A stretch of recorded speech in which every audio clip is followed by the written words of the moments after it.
हिंदुस्तान ਦੇ ਵਿੱਚ ਜਿਹੜੀ ਇੰਡਸਟਰੀ ਲੱਗਦੀ ਆ ਇੰਡਸਟਰੀ ਬਾਅਦ ਦੇ ਵਿੱਚ ਲੱਗਣੀ ਸ਼ੁਰੂ ਹੁੰਦੀ ਆ। ਫਾਈਲ ਸ਼ੁਰੂ ਹੋਣ ਤੋਂ ਲੈ ਕੇ ਜਿੰਨੇ ਵੀ ਡਿਪਾਰਟਮੈਂਟਸ ਨੇ ਸਾਰੇ ਉਸ ਇੰਡਸਟਰੀਅਲਿਸਟ ਨੂੰ ਖਾਣਾ ਸ਼ੁਰੂ ਕਰ ਦਿੰਦੇ ਨੇ।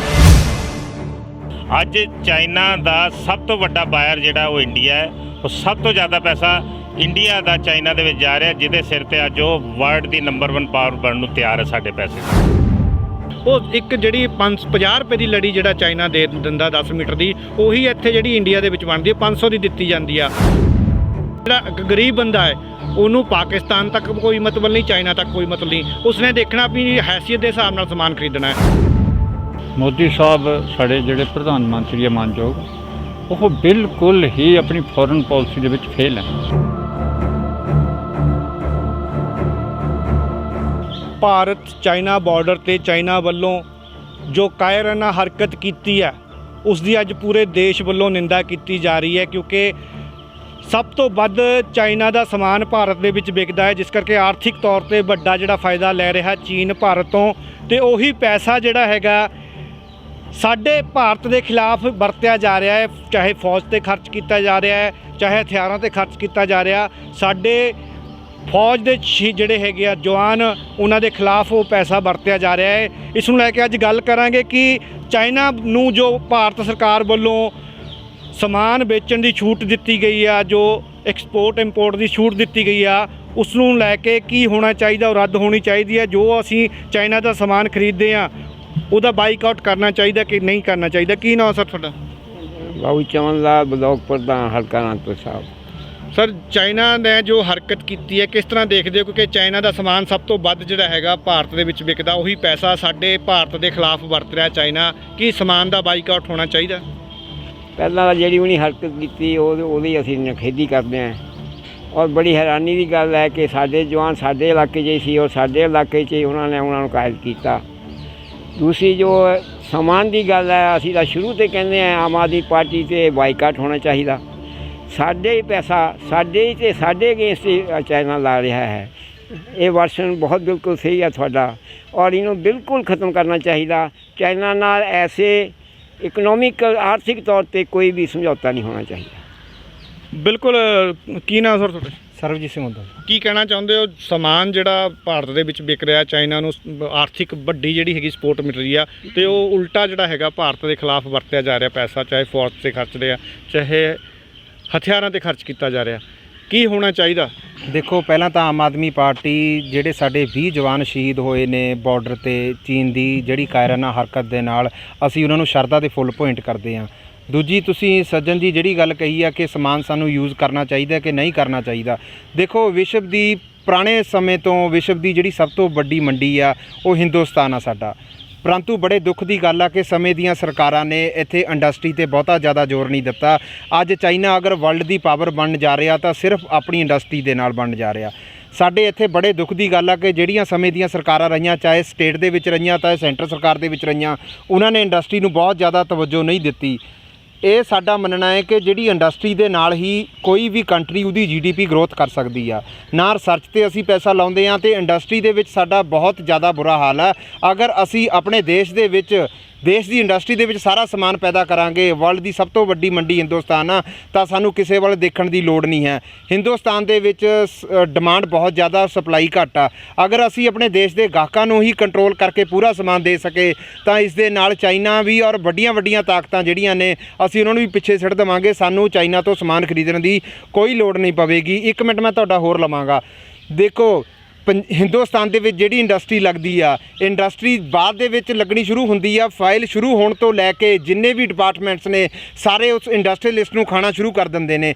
ਚਾਈਨਾ ਦੇ ਵਿੱਚ ਇੰਡਸਟਰੀਅਲਿਸਟ ਵੀ ਖੁਸ਼ ਆ, ਉਸ ਤੋਂ ਬਾਅਦ ਜਿਹੜਾ ਹੋਲਸੇਲਰ ਉਹ ਵੀ ਖੁਸ਼ ਆ, ਰਿਟੇਲਰ ਵੀ ਖੁਸ਼ ਆ, ਜਿੱਥੇ ਉਹ ਮਾਲ ਐਕਸਪੋਰਟ ਕਰਦਾ ਉਹ ਵੀ ਖੁਸ਼ ਆ ਅਤੇ ਗਾਹਕ ਵੀ ਖੁਸ਼ ਆ। ਸਾਨੂੰ ਹਿੰਦੁਸਤਾਨ ਦੇ ਵਿੱਚ ਚਾਈਨਾ ਵਰਗੀ ਜਾਂ ਚਾਈਨਾ ਤੋਂ ਵੀ ਵਧੀਆ ਪਾਲਿਸੀ ਬਣਾਉਣੀ ਹੋਏਗੀ ਤਾਂ ਕਿ ਅਸੀਂ ਆਪਣੇ ਦੇਸ਼ ਦੇ ਲੋਕਾਂ ਨੂੰ ਸੰਤੁਸ਼ਟ ਕਰ ਸਕੀਏ। ਅਸੀਂ ਉਸ ਦਿਨ ਚਾਈਨਾ 'ਤੇ ਜਿੱਤ ਪ੍ਰਾਪਤ ਕਰਾਂਗੇ ਜਿਸ ਦਿਨ ਅਸੀਂ ਹਿੰਦੁਸਤਾਨ ਦੇ ਵਿੱਚ ਆਪਣੇ ਲੋਕਾਂ ਦੀ ਡਿਮਾਂਡ ਪੂਰੀ ਕਰ ਸਕੀਏ ਔਰ ਵੱਧ ਤੋਂ ਵੱਧ ਟੈਕਸ ਸਾਡੇ ਖਜ਼ਾਨੇ ਦੇ ਵਿੱਚ ਜਾਣਾ ਸ਼ੁਰੂ ਹੋ ਜਾਏਗਾ। ਧੰਨਵਾਦ। ਬਲਵਿੰਦਰ ਗਿੱਲ ਜੀ, ਤੁਸੀਂ ਇੱਕ ਦੁਕਾਨਦਾਰ ਵੀ ਹੋ, ਤੁਸੀਂ ਕੀ ਮੰਨਦੇ ਹੋ ਚਾਈਨਾ ਦਾ ਜਿਹੜਾ ਸਮਾਨ ਆ ਤੁਸੀਂ ਵੀ ਸੇਲ ਕਰਦੇ ਹੋ, ਕੀ ਕਹਿਣਾ? ਸਭ ਤੋਂ ਪਹਿਲਾਂ ਸੱਜਣ ਜੀ, ਤੁਹਾਡੇ ਰਾਹੀਂ ਮੈਂ ਉਹਨਾਂ ਵੀਰ ਸਪੂਤਾਂ ਨੂੰ ਸ਼ਰਧਾਂਜਲੀ ਆਪਣੇ ਵੱਲੋਂ ਤੇ ਸਾਰੇ ਹਿੰਦੁਸਤਾਨ ਦੇ ਵਪਾਰੀਆਂ ਵੱਲੋਂ ਸ਼ਰਧਾਂਜਲੀ ਭੇਟ ਕਰਦਾ ਵਾਂ, ਜਿਨ੍ਹਾਂ ਮਾਂ ਦੇ ਸਪੂਤਾਂ ਨੇ ਹੱਥ ਪੈਰ ਨਾਲ ਲੜਾਈ ਕਰਦਿਆਂ ਦੁਸ਼ਮਣ ਦੇ ਨਾਲ ਸ਼ਹਾਦਤ ਹਾਸਲ ਕੀਤੀ ਔਰ ਕਈ ਦੁਸ਼ਮਣ ਦੇ ਫੌਜੀ ਮਾਰੇ। ਦੂਸਰੀ ਗੱਲ ਜਿਹੜਾ ਤੁਸੀਂ ਸਵਾਲ ਕੀਤਾ ਹੈ ਕਿ ਚਾਈਨੀਜ਼ ਮਾਲ ਦੇ ਬਾਰੇ, ਸੱਜਣ ਜੀ ਸਭ ਤੋਂ ਵੱਡੀ ਅੱਜ ਦੀ ਤਰੀਕ ਦੀ ਕੀ ਪ੍ਰੋਬਲਮ ਹੈ ਕਿ ਹਿੰਦੁਸਤਾਨ ਦੀਆਂ ਪਿਛਲੀਆਂ ਸਰਕਾਰਾਂ ਨੇ, ਮੌਜੂਦਾ ਸਰਕਾਰਾਂ ਨੇ ਸਾਰੀ ਇੰਡਸਟਰੀ ਖਤਮ ਕਰਕੇ ਸਾਰਾ ਪੈਸਾ, ਸਾਰਾ ਬਿਜ਼ਨਸ ਚਾਈਨਾ ਨੂੰ ਦੇ ਦਿੱਤਾ। ਅੱਜ ਚਾਈਨਾ ਦਾ ਸਭ ਤੋਂ ਵੱਡਾ ਬਾਇਰ ਜਿਹੜਾ ਉਹ ਇੰਡੀਆ ਹੈ। ਉਹ ਸਭ ਤੋਂ ਜ਼ਿਆਦਾ ਪੈਸਾ ਇੰਡੀਆ ਦਾ ਚਾਈਨਾ ਦੇ ਵਿੱਚ ਜਾ ਰਿਹਾ, ਜਿਹਦੇ ਸਿਰ ਤੇ ਅੱਜ ਉਹ ਵਰਲਡ ਦੀ ਨੰਬਰ 1 ਪਾਵਰ ਬਣਨ ਨੂੰ ਤਿਆਰ ਹੈ ਸਾਡੇ ਪੈਸੇ ਤੇ।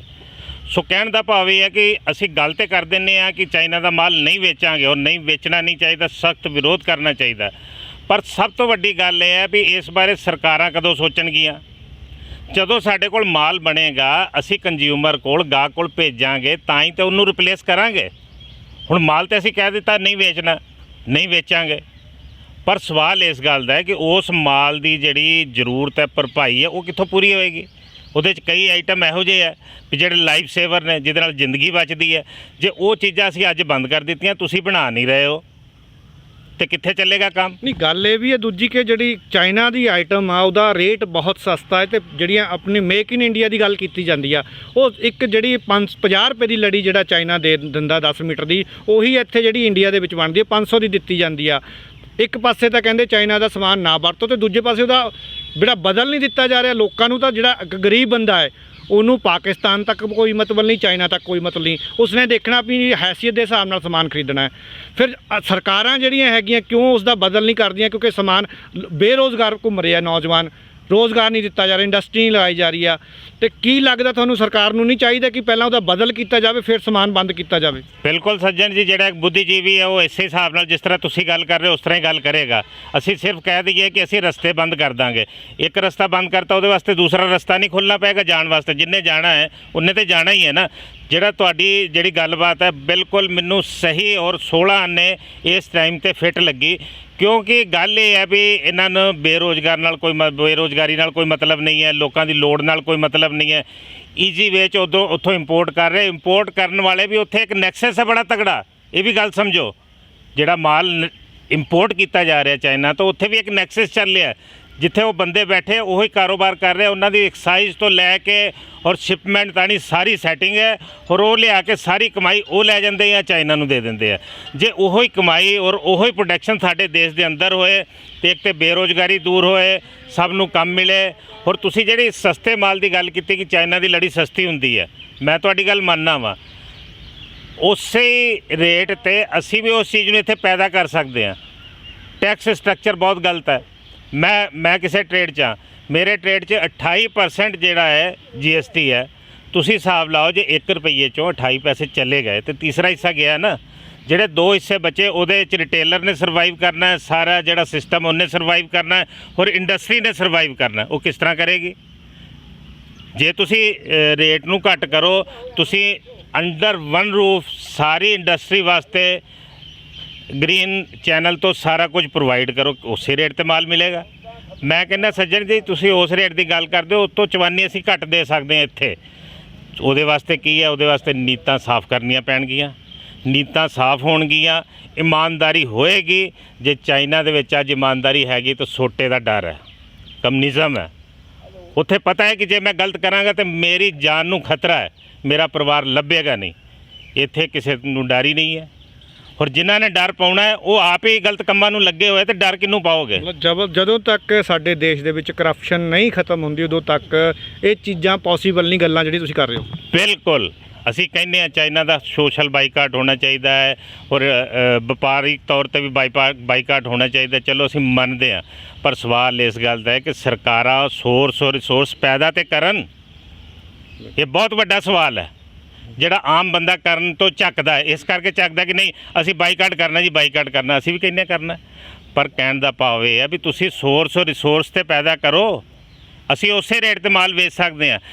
ਹੋਰ ਉਹਦਾ ਨਤੀਜਾ ਕੀ ਹੋਏਗਾ? ਜੇ ਅਸੀਂ 80% ਇੰਪੋਰਟ ਕਰ ਰਹੇ, ਜੇ 80% ਮੇਕ ਇਨ ਇੰਡੀਆ ਹੋ ਜਾਏਗਾ ਤੇ 80% ਮੇਕ ਇਨ ਇੰਡੀਆ ਜਿੱਦਣ ਹੋਏਗਾ, ਉਸ ਇੰਡਸਟਰੀ ਤੇ ਕਿੰਨੇ ਬੰਦਿਆਂ ਨੂੰ ਰੋਜ਼ਗਾਰ ਮਿਲੇਗਾ? ਸਾਡੇ ਦੇਸ਼ ਦੇ ਵਿੱਚ ਇੱਕ ਬੰਦਾ ਵੀ ਬੇਕਾਰ ਨਹੀਂ ਰਹਿ ਜਾਏਗਾ। ਬਿਲਕੁਲ ਜੀ। ਮਾਸਟਰ ਹਰਦਿਆਲ ਸਿੰਘ ਜੀ, ਤੁਸੀਂ ਕੀ ਮੰਨਦੇ ਹੋ? ਮੇਕ ਇਨ ਇੰਡੀਆ ਦਾ ਨਾਰਾ ਦਿੱਤਾ ਗਿਆ ਸੀ, ਕਿੰਨੀ ਦੇਰ ਹੋ ਗਈ ਆ? ਉਸ ਦੇ ਬਾਵਜੂਦ ਜਿਹੜੀਆਂ ਮੂਰਤੀਆਂ ਚਾਈਨਾ ਤੋਂ ਬਣ ਰਹੀਆਂ ਹੈ, ਚਾਈਨੀਜ਼ ਕੰਪਨੀਆਂ ਨੂੰ ਠੇਕੇ ਦਿੱਤੇ ਗਏ ਆ, ਇੰਪੋਰਟ ਐਕਸਪੋਰਟ ਦੇ ਜਿਹੜੇ ਹੈਗੇ ਸਮਝੌਤੇ ਲਗਾਤਾਰ ਜਾਰੀ ਹੈ, ਫਿਰ ਕਿਸ ਤਰ੍ਹਾਂ ਮੇਕ ਇਨ ਇੰਡੀਆ ਦਾ ਨਾਰਾ ਇੱਥੇ ਜਿਹੜਾ ਹੈਗਾ ਕਾਮਯਾਬ ਹੋਊਗਾ? ਮੋਦੀ ਸਾਹਿਬ ਸਾਡੇ ਜਿਹੜੇ ਪ੍ਰਧਾਨ ਮੰਤਰੀ ਆ ਮਾਨਯੋਗ, ਉਹ ਬਿਲਕੁਲ ਹੀ ਆਪਣੀ ਫੋਰਨ ਪਾਲਿਸੀ ਦੇ ਵਿੱਚ ਫੇਲ ਹੈ। ਦੇਸ਼ ਨੂੰ ਚਲਾਉਣ ਵਿੱਚ ਬਿਲਕੁਲ ਫੇਲ ਹੈ। ਦੇਸ਼ ਦੀ ਜਿਹੜੀ ਇਕਨੋਮਿਕ ਪਾਲਿਸੀ ਹੈ ਉਹਦੇ ਬਾਰੇ 'ਚ ਉਹਨਾਂ ਨੂੰ ਕੋਈ ਗਿਆਨ ਨਹੀਂ ਹੈ। ਇੱਕ ਪੜ੍ਹਿਆ ਲਿਖਿਆ ਪ੍ਰਧਾਨ ਮੰਤਰੀ ਨਹੀਂ ਹੈ, ਇੱਕ ਪੋਲੀਟੀਸ਼ੀਅਨ ਪ੍ਰਧਾਨ ਮੰਤਰੀ ਹੈ। ਜਦਕਿ ਦੇਸ਼ ਨੂੰ ਚਲਾਉਣ ਵਾਸਤੇ ਪੋਲਿਟਿਕਸ ਦੇ ਨਾਲ ਨਾਲ ਇਕਨੋਮਿਕਸ ਵੀ ਆਉਣੀ ਚਾਹੀਦੀ ਹੈ। ਬੰਦੇ ਨੂੰ ਉਹ ਨੀਤੀ ਘਾੜਾ ਵੀ ਹੋਣਾ ਚਾਹੀਦਾ, ਜਿਹੜੀਆਂ ਨੀਤੀਆਂ ਨਾਲ ਦੇਸ਼ ਦੇ ਅੰਦਰ ਤਰੱਕੀ ਹੋਵੇ, ਬੇਰੁਜ਼ਗਾਰੀ ਖਤਮ ਹੋਵੇ। ਬੇਰੁਜ਼ਗਾਰੀ ਬਿਲਕੁਲ ਖਤਮ ਨਹੀਂ ਹੈ। ਲੋਕਾਂ ਦੀ ਅੰਨੀ ਲੁੱਟ ਹੋ ਰਹੀ ਹੈ, ਸਰਮਾਏਦਾਰੀ ਦਾ ਰਾਜ ਹੈ, ਬਹੁਤ ਵੱਡੇ ਮੋਨੋਪੋਲਿਸਟ ਹੈ ਜਿਹੜੇ, ਵੱਡੀਆਂ ਕੰਪਨੀਆਂ ਜਿਹੜੀਆਂ, ਉਹ ਮਾਫੀਆ ਰਾਜ ਚੱਲ ਰਿਹਾ ਸਾਡੇ ਦੇਸ਼ ਦੇ ਅੰਦਰ।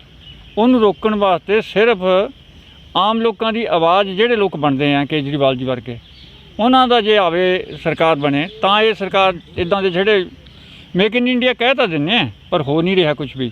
ਚੀਨ ਦਾ ਮਾਲ ਰੋਕਣ ਵਾਸਤੇ ਤਾਂ ਅਸੀਂ ਕਹਿੰਦੇ ਹਾਂ, ਅਸੀਂ ਵੀ ਉਸ ਗੱਲ ਦੇ ਵਿੱਚ ਹੱਕ 'ਚ ਹੈ ਕਿ ਉਹਨਾਂ ਦਾ ਮਾਲ ਨਹੀਂ ਵਰਤਣਾ ਚਾਹੀਦਾ। ਪਰ ਜਦ ਉਹ ਉਸ ਲੈਵਲ ਦਾ ਮਾਲ ਸਾਡੇ ਲੋਕਾਂ ਕੋਲੋਂ ਬਣਾਇਆ ਹੀ ਨਹੀਂ ਜਾਂਦਾ, ਸਾਡੇ ਦੇਸ਼ ਦੇ ਅੰਦਰ ਸਾਨੂੰ ਮਿਲਦਾ ਹੀ ਨਹੀਂ ਹੈ। ਸਾਡੀ ਸਰਕਾਰ ਵੱਲੋਂ ਜਿਹੜਾ ਸਮਾਨ ਦਿੱਤਾ ਜਾਂਦਾ ਉਹ ਬਹੁਤ ਮਹਿੰਗਾ ਦਿੱਤਾ ਜਾਂਦਾ। ਮਹਿੰਗੇ ਭਾਅ ਕੋਈ ਕਿਵੇਂ ਖਰੀਦੇਗਾ ਜਦੋਂ ਕਿ ਸਸਤਾ ਮਾਲ ਮਿਲੇਗਾ ਕਿਸੇ ਨੂੰ? ਇਸ ਕਰਕੇ ਸਾਡੀ ਸਰਕਾਰ ਨੂੰ ਇਹ ਜ਼ਰੂਰ ਚਾਹੀਦਾ ਵੀ ਉਹਦਾ ਬਦਲ ਲੱਭਿਆ ਜਾਵੇ। ਆਪਾਂ ਉਹਦਾ ਬਦਲ ਲੱਭ ਕੇ ਲੋਕਾਂ ਨੂੰ ਮੇਕ ਇਨ ਇੰਡੀਆ ਦੇ ਵਿੱਚ ਉਹ ਕਹਿੰਦੇ ਤਾਂ ਹੈ ਵੀ ਆਤਮ ਨਿਰਭਰ ਬਣਨਾ। ਆਤਮ ਨਿਰਭਰ ਕਿਵੇਂ ਬਣਨਾ ਜਦ ਕਿ ਲੋਕਾਂ ਨੂੰ ਦੱਸਿਆ ਜਾਂਦਾ ਵੀ ਤੁਸੀਂ ਪਕੌੜੇ ਤੜੋ। ਚੀਨ ਤੋਂ ਲਿਆ ਕੇ 3000 ਕਰੋੜ ਰੁਪਏ ਦੀ ਮੂਰਤੀ ਲਾਈ ਜਾਂਦੀ ਹੈ। ਸਾਡਾ ਇੱਥੇ ਕਿੰਨੇ ਕਾਰੀਗਰ ਹੈ? ਸਾਡੇ ਕਾਰੀਗਰਾਂ ਦੀ ਕੋਈ ਕਮੀ ਨਹੀਂ ਹੈ, ਪਰ ਕਿਉਂਕਿ ਇਹ ਸਰਕਾਰ ਹੈ ਜਿਹੜੀ ਇਹ ਵੱਡੇ ਸਰਮਾਏਦਾਰਾਂ ਦੀ ਸਰਕਾਰ ਹੈ, ਲੋਕਾਂ ਦੀ ਸਰਕਾਰ ਨਹੀਂ ਹੈ। ਲੋਕਾਂ ਦੀ ਸਰਕਾਰ ਜੇ ਹੁੰਦੀ ਤਾਂ ਜ਼ਰੂਰ ਲੋਕਾਂ ਦਾ ਖਿਆਲ ਰੱਖਦੀ। ਮਾਸਟਰ ਜੀ, ਮੈਨੂੰ ਯਾਦ ਆ ਅੱਜ ਤੋਂ 15-20 ਸਾਲ ਪਹਿਲਾਂ ਜਦੋਂ ਸਮਾਨ ਲੈਣ ਜਾਂਦੇ ਸੀ ਅਸੀਂ ਮਾਰਕੀਟ ਦੇ ਵਿੱਚ, ਜਦੋਂ ਕੋਈ ਕਿਤੇ ਦੁਕਾਨਦਾਰ ਸਾਨੂੰ ਨਾ ਮੇਡ ਇਨ ਚਾਈਨਾ ਦਾ ਸਮਾਨ ਦਿੰਦਾ ਸੀ, ਅਸੀਂ ਮਨਾ ਕਰ ਦਿੰਦੇ ਸੀ ਇਹ ਤਾਂ ਚਾਈਨਾ ਦਾ ਯਾਰ ਬੇਕਾਰ ਹੈ, ਖਰਾਬ ਹੋ ਜਾਣਾ, ਤੂੰ ਮੈਨੂੰ ਵਧੀਆ ਦੇ, ਇੰਡੀਅਨ ਦੇ ਵਧੀਆ। ਉਹਦੇ ਨਾਲ 10-20 ਰੁਪਏ ਮਹਿੰਗਾ ਹੀ ਹੁੰਦਾ ਸੀਗਾ। ਪਰ ਅੱਜ ਦੇ ਹਾਲਾਤ ਜਿਹੜੇ, ਅੱਜ ਲੋਕ ਜਿਹੜੇ ਇੰਡੀਅਨ ਨੂੰ ਸਮਾਨ ਨੂੰ ਛੱਡ ਕੇ ਚਾਈਨਾ ਨੂੰ ਜ਼ਿਆਦਾ ਪ੍ਰੈਫਰ ਦੇ ਰਿਹਾ, ਕਿਉਂਕਿ ਸਮਾਨ ਵੀ ਵਧੀਆ ਤੇ ਰੇਟ ਵੀ ਸਸਤਾ। ਤੇ ਕਿਤੇ ਨਾ ਕਿਤੇ ਚਾਈਨਾ ਨੇ ਜਿਹੜੀ ਇਸ ਗੱਲ ਨੂੰ ਲੈ ਕੇ ਤਰੱਕੀ ਕੀਤੀ ਆ, ਭਾਰਤ ਪਿੱਛੇ ਗਿਆ। ਕੌਣ ਜ਼ਿੰਮੇਵਾਰ ਆ? ਸਰਕਾਰਾਂ। ਭਾਰਤ ਦੀਆਂ ਜਿੰਨੀਆਂ ਸਰਕਾਰਾਂ ਉਹ ਸਾਰੀਆਂ ਜ਼ਿੰਮੇਵਾਰ ਅੱਜ ਤੱਕ ਦੀਆਂ।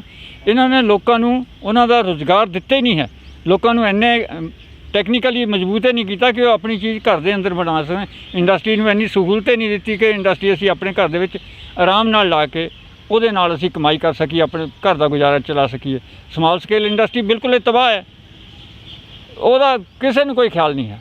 ਵੱਡੇ ਸਰਮਾਏਦਾਰ ਅੰਬਾਨੀ ਅਡਾਨੀ ਦੀ ਸੁਣੀ ਜਾਂਦੀ ਹੈ, ਨਾ ਕਿ ਇੱਕ ਗਰੀਬ ਆਦਮੀ ਦੀ, ਨਾ ਕਿ ਇੱਕ ਆਮ ਸਧਾਰਨ ਕਾਰੋਬਾਰੀ ਦੀ। ਉਹਨਾਂ ਦੀ ਬਿਲਕੁਲ ਹੀ ਨਹੀਂ ਸੁਣੀ ਜਾਂਦੀ। ਉਹਦੇ ਵਾਸਤੇ ਜ਼ਰੂਰੀ ਇਹ ਹੈ ਵੀ ਲੋਕਾਂ ਨੂੰ ਜਾਗਰੂਕ ਹੋਣਾ ਪਊਗਾ। ਕੇਜਰੀਵਾਲ ਜੀ ਦੇ ਹੱਥ ਮਜ਼ਬੂਤ ਕਰਨੇ ਪੈਣਗੇ ਤੇ ਬਦਲ ਲਿਆਉਣਾ ਪਵੇਗਾ, ਕਿਉਂਕਿ ਦੋਵੇਂ ਸਰਕਾਰਾਂ ਵੱਡੇ ਸਰਮਾਏਦਾਰਾਂ ਦੀਆਂ ਸਰਕਾਰਾਂ। ਇੱਕ ਤੀਜੀ ਧਿਰ ਹੈ ਜਿਹੜੀ ਹੁਣ ਹਿੰਦੁਸਤਾਨ ਦੇ ਵਿੱਚ ਉਹ ਪ੍ਰਗਟ ਹੋ ਚੁੱਕੀ ਹੈ, ਉਹਦੇ ਹੱਕ ਦੇ ਵਿੱਚ ਲੋਕਾਂ ਨੂੰ ਫੈਸਲਾ ਦੇਣਾ ਪਏਗਾ। ਸੋ ਇਹ ਸਨ ਆਮ ਜਨਤਾ ਜਿਨ੍ਹਾਂ ਨੇ ਜਿਹੜਾ ਚਾਈਨਾ ਦੇ ਸਮਾਨ ਨੂੰ ਲੈ ਕੇ ਅੱਜ ਵਿਰੋਧ ਕੀਤਾ ਜਾ ਰਿਹਾ, ਸ਼ਿਵ ਸੈਨਾ ਵੱਲੋਂ ਜਾਂ ਹੋਰ ਲੋਕਾਂ ਵੱਲੋਂ ਸਮਾਨ ਤੋੜਿਆ ਜਾ ਰਿਹਾ, ਉਸ ਨੂੰ ਲੈ ਕੇ ਅੱਜ ਗੱਲਬਾਤ ਕੀਤੀ ਆ ਕਿ ਚਾਈਨਾ ਦੇ ਸਮਾਨ ਦਾ ਬਾਈਕਾਟ ਹੋਣਾ ਚਾਹੀਦਾ ਕਿ ਨਹੀਂ ਹੋਣਾ ਚਾਹੀਦਾ। ਸੋ ਸੁਣਿਆ ਲੋਕਾਂ ਨੇ ਕਿ ਕਿਤੇ ਨਾ ਕਿਤੇ ਸਰਕਾਰਾਂ ਜ਼ਿੰਮੇਵਾਰ ਆ, ਬਾਈਕਾਟ ਜ਼ਰੂਰ ਹੋਣਾ ਚਾਹੀਦਾ, ਪਰੰਤੂ ਸਰਕਾਰਾਂ ਨੂੰ ਉਸ ਦਾ ਹੱਲ ਵੀ ਦੇਣਾ ਚਾਹੀਦਾ, ਕਿਉਂਕਿ ਇੱਕ ਗਰੀਬ ਜਿਹੜਾ ਵਿਅਕਤੀ ਆ ਉਸਨੇ ਆਪਣੀ ਹੈਸੀਅਤ ਦੇ ਹਿਸਾਬ ਦੇ ਨਾਲ ਸਮਾਨ ਖਰੀਦਣਾ ਹੈ। ਉਸ ਨੂੰ ਇਸ ਚੀਜ਼ ਨਾਲ ਕੋਈ ਮਤਲਬ ਨਹੀਂ ਹੈ ਕਿ ਚਾਈਨਾ ਦਾ ਜਾਂ ਪਾਕਿਸਤਾਨ ਦਾ। ਅਗਰ ਸਾਡੀਆਂ ਸਰਕਾਰਾਂ ਵਧੀਆ ਕੁਆਲਿਟੀ ਤੇ ਸਸਤਾ ਸਮਾਨ ਉਪਲਬਧ ਕਰਾਉਣ ਦੇ ਵਿੱਚ ਫੇਲ ਹੋਈਆਂ ਹੈ, ਤਾਂ ਹੀ ਜਿਹੜਾ ਚਾਈਨਾ ਅੱਜ ਸਾਡੇ ਹਿੰਦੁਸਤਾਨ ਦੀ ਮਾਰਕੀਟ 'ਤੇ ਰਾਜ ਕਰ ਰਿਹਾ ਹੈ। ਕਿਤੇ ਨਾ ਕਿਤੇ ਸਰਕਾਰਾਂ ਜਿਹੜੀਆਂ ਉਦਯੋਗ ਨੂੰ, ਇੰਡਸਟਰੀ ਨੂੰ ਚਲਾਉਣ ਦੇ ਵਿੱਚ ਫੇਲ ਹੋ ਰਹੀਆਂ ਨੇ, ਜਿਸ ਦਾ ਫਾਇਦਾ ਚਾਈਨਾ ਨੇ ਉਠਾ ਕੇ ਅੱਜ ਉਹੀ ਪੈਸੇ ਨਾਲ ਸਾਡੇ ਦੇਸ਼ ਦੇ ਖਿਲਾਫ ਜਿਹੜੀ ਜੰਗ ਛੇੜੀ ਹੋਈ ਆ, ਸਾਨੂੰ ਕਮਜ਼ੋਰ ਕੀਤਾ ਜਾ ਰਿਹਾ। ਸੋ ਆਰਥਿਕ ਤੌਰ ਤੇ ਕਮਜ਼ੋਰ ਕਰਨਾ ਚਾਹੀਦਾ ਚਾਈਨਾ ਨੂੰ, ਪਰੰਤੂ ਸਰਕਾਰ ਨੂੰ ਚਾਹੀਦਾ ਕਿ ਜੋ ਮੇਕ ਇਨ ਇੰਡੀਆ ਦਾ ਨਾਰਾ ਦਿੱਤਾ ਗਿਆ ਹੈ ਉਸ ਨੂੰ ਜਿਹੜਾ ਹੈਗਾ ਅਮਲੀ ਜਾਮਾ ਪਹਿਨਾਉਣਾ ਚਾਹੀਦਾ ਹੈ, ਇੰਡਸਟਰੀ ਲਗਾਉਣੀ ਚਾਹੀਦੀ ਆ। ਬੇਰੁਜ਼ਗਾਰ ਨੌਜਵਾਨ ਘੁੰਮ ਰਹੇ ਨੇ, ਜੋ ਟੈਕਸਾਂ ਦੇ ਵਿੱਚ ਛੋਟ ਦਿੱਤੀ ਜਾਣੀ ਚਾਹੀਦੀ ਹੈ ਤਾਂ ਕਿ ਸਮਾਨ ਸਸਤਾ ਸਾਡੇ ਇੰਡੀਆ ਦੇ ਵਿੱਚ ਬਣੇ ਤੇ ਲੋਕਾਂ ਨੂੰ ਮਿਲੇ, ਤੇ ਉਸ ਤੋਂ ਬਾਅਦ ਜਿਹੜਾ ਹੈਗਾ ਚਾਈਨਾ ਦੇ ਸਮਾਨ ਦਾ ਬਾਈਕਾਟ ਕੀਤਾ ਜਾਣਾ ਚਾਹੀਦਾ ਤਾਂ ਕਿ ਆਰਥਿਕ ਤੌਰ ਤੇ ਚਾਈਨਾ ਨੂੰ ਜਿਹੜਾ ਹੈਗਾ ਝਟਕਾ ਦੇਣ ਦਾ ਸਮਾਂ ਆ ਚੁੱਕਾ ਹੈ। ਰੂਪਨਗਰ ਤੋਂ ਕੈਮਰਾਮੈਨ ਅਕਸ਼ੇ ਦੇ ਨਾਲ ਸੱਜਣ ਸਿੰਘ ਸੈਣੀ, ਪੰਜਾਬੀ ਲੋਕ ਚੈਨਲ।